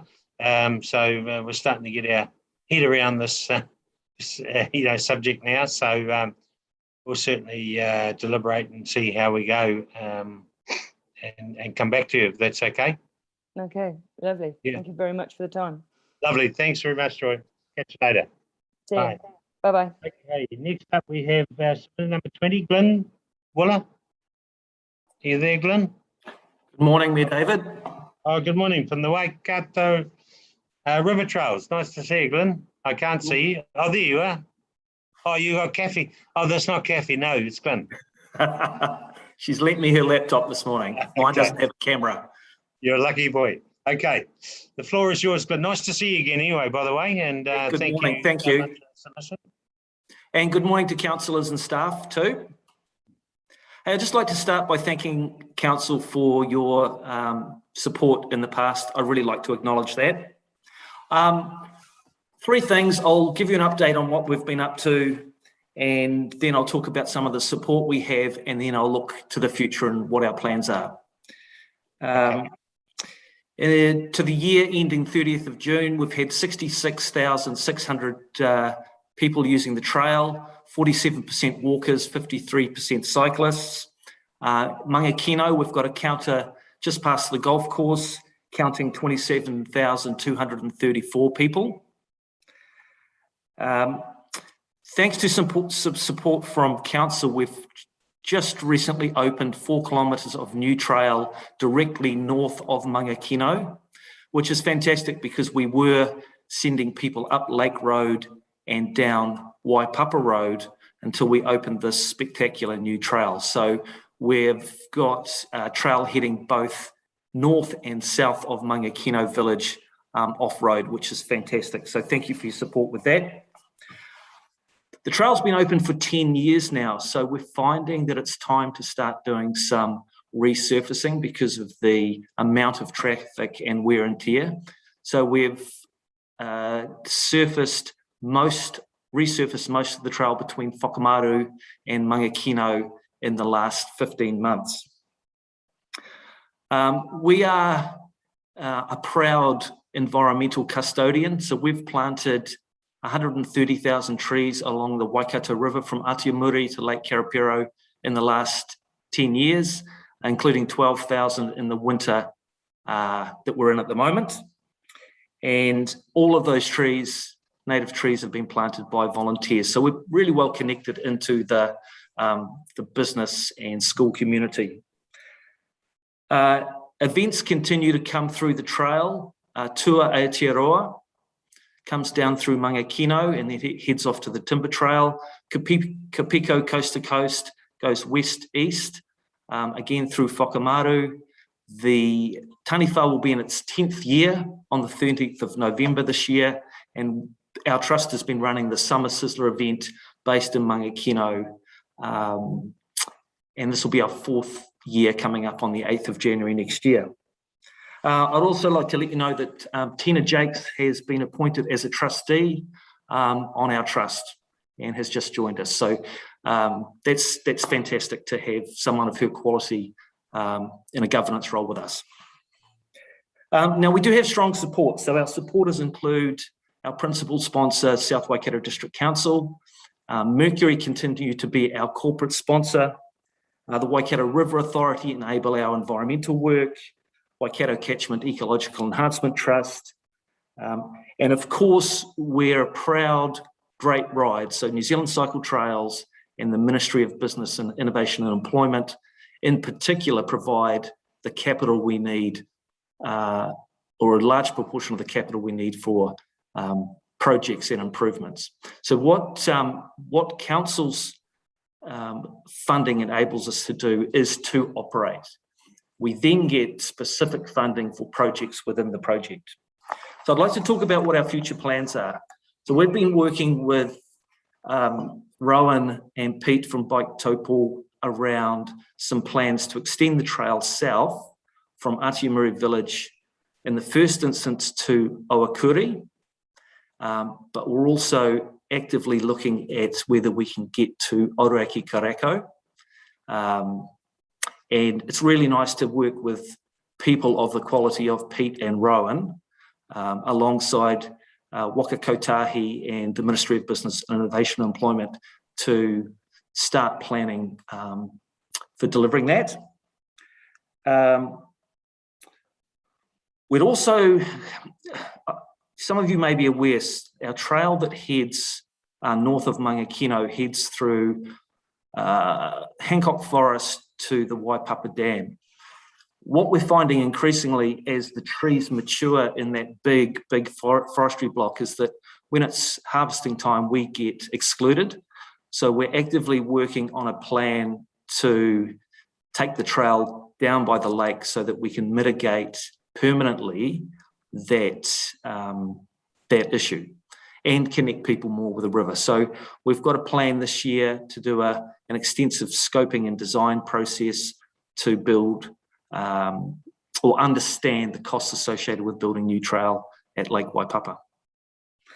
We have a current funding application into the River Authority to continue our riparian work, planting another 10,000 trees per year for the next 3 years. We are asking for increased funding from council, and one of the reasons for that is that South Waikato District Council has signalled that they will be dropping our funding. We've got just a single year to run on our current agreement with council. So, like I said, the funding we've been receiving from council to date enables us to operate, and so hence requesting an increase in our funding. Thanks, Con. Appreciate that. How much did South Waikato drop by? They're currently funding us at $280,000 a year. Right. Yeah. Now they haven't indicated how much they'll drop our funding by, but they've signalled that they're under some constraints, and okay, that's what they've signalled to us. Yes. Okay. Cool. Any questions, Glenn? No, pretty straightforward. That Oroaki Karako plan. Yes. So is that in its infancy at the moment, or? The plans to get to Owakuri are reasonably well advanced. Yeah. From Owakuri to Oroaki Karako is in its infancy, yes. Yeah. Okay. Cool. That's exciting. It is. It's really exciting. Very much so. All right. Thank you, Glenn. And good to see. Those numbers are fantastic. And I'm sure Councillor Truman there keeps on smiling.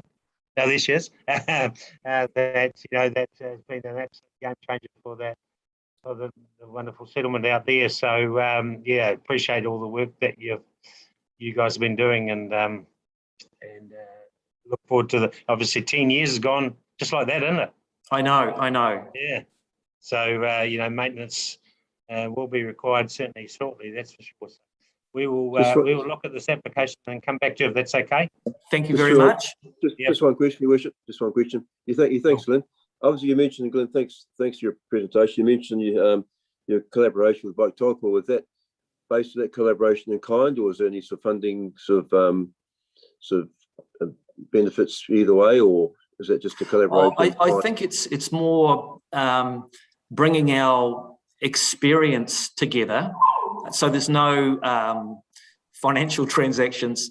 There's some immense talent within that organisation, and the same applies to us as well. But when we get together, we can find really good solutions to building world-class trails. So no financial transactions between our organisations. It's more just collaboration to get things done. Thanks, Glenn. Thank you very much. Thank you, John. I promise, Glenn, I'll be at the Summer Sizzler this year. Sorry, I missed the last couple. So. Oh, you've had good excuses, Mayor David. I think, was it Waiheke trumped Mangakino? Hey. All right, no problem. Good to see you, Glenn, and we'll catch you later. Thank you very much. Thank you. Bye-bye. Okay, next up, I think we've got Kyla Harkness from the Waiora Community Trust. Hi, Kyla. I saw you come in before. Oh, what up? Are you there? Cup of tea. Hi, Sorry. Kyla. How are you? The courier just arrived right at that minute. Oh, okay. The courier's still working, are they? Oh, that's good. Yeah, I knew that would happen. Hi, everyone. Eh? How are you? Yeah, good. Thanks. Good. All right, Kyla. The floor is yours. On behalf of the Waiora Community Trust, and congratulations on your appointment. I don't know if I've caught up with you since you've been there. What, a year? Yes. So I've been in the role since June last year. June. Okay. Cool. Yeah. So it's been basically learn as I go, but it's basically working collaboratively with all the tenants to create a positive working environment. So all the tenants are now in the remaining buildings at Waiora House, which is awesome. So we're not having to, we haven't got people all over the place. Okay. And I think the main thing about the collaboration that we've created is we've had to reshuffle a few people to fit everyone in, and everyone's been really good about that. So that shows what a good relationship we've actually got with the tenants. So in the building at the moment, we've got Family Financial Solutions, Age Concern, Women's Refuge and Food Bank. I know this off the top of my head. Citizens Advice Bureau, Enliven, Progress to Health, Family Works, Family Focus, Alzheimer's and English Language Partners. We've also got set up 2 rooms that we can rent out on an hourly rate for councillors that come into Taupō to provide services, social services to our community. We've got 8 board members who are invested, which is really invested, which is awesome, and they've helped me out heaps within the role. So my hours are 25 hours a week, and we've just increased them to 30, as I quite often have to go in after hours for certain things. And it's all working really well at the moment. Cool. Okay, thanks, Kyla. So we've obviously got your application here. Any questions of Kyla at all? No, Your Worship, just an apology, Kyla. I've been off the grid the last couple of weeks, so I was going to follow up your inquiry about the Rupai House. We at the meeting we had at the event centre, so apologies for that. So I'll follow it up this week. That's okay. Thank you. Very good. Just through the chair, thank you, Kyla. Thank you for your presentation. You mentioned that the tenants were all back together as such. What about the Taupō Food Bank? So food bank and, sorry, did I miss them out? Refuge and food bank are in the Ruapehu wing now. Right, okay, thank you. Yep, cool. No other questions, Kyla? Thank you, Kyla, and yeah, as I say, well done with your role. I suppose it's interesting times of actual, the physical big site not being there yet, but we're working on that 100% at the moment. So cool. I think that's it. Thank you so much, Kyla. Good to see you. We'll be back in touch. Thank you. Okay, Julie. That is the end of the oral submissions, Libby or Julie. We deserve a break in the Kit Kat. Yeah, so up to you, Your Worship, whether you want to take a 5-minute break and then come back. The second part of the meeting is actually quite a comprehensive report with a series of decisions in it to basically deliberate on what you've heard this morning and the wider applications. So over to you. Yeah, sure. So if we take a break, how do we get on with the Zoom? We asked Simon very kindly to jump up and stop recording for 5 minutes. Stop recording. Yeah. Is councillors 5 minutes enough? Eh? Yeah. Carry on. Okay. So we will just delete our screens or go stop the video and then come back. Okay. Is 10 minutes all right, Simon? Sorry.